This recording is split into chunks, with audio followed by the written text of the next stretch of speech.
Des températures plus douces, faisons de la patate douce. C'est sur ce petit bout de parcelle de l'exploitation familiale qu'ils ont reprise qu'Hélène et Gilles ont lancé leur première culture il y a 2 ans.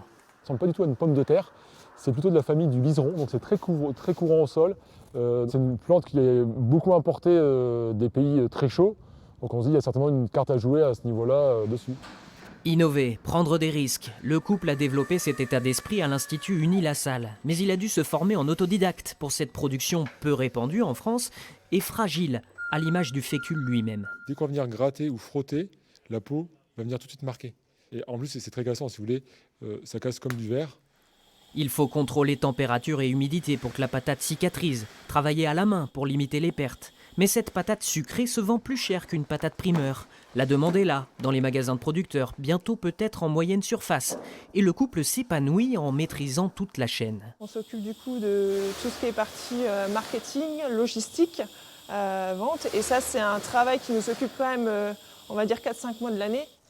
Autonome, l'exploitation l'est aussi pour l'eau, grâce à un récent forage légué par le père d'Hélène.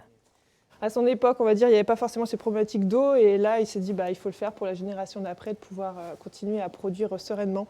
Des outils, de l'envie, l'espoir dans la science à long terme, mais en attendant, pas tant de sérénité que cela. Au printemps, il va faire plus chaud, plus sec. L'été, est-ce qu'il sera plus chaud?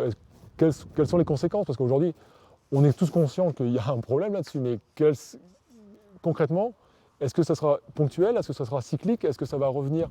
À quelle période ça va revenir? Donc c'est toutes ces choses-là où on doit s'adapter au quotidien et au fur et à mesure. Gilles alerte l'opinion publique. Notre modèle agricole ne tient plus qu'à un fil, et c'est l'alimentation, la capacité qu'on croyait acquise d'acheter et manger ce que l'on souhaite, qui peut s'effondrer à tout moment.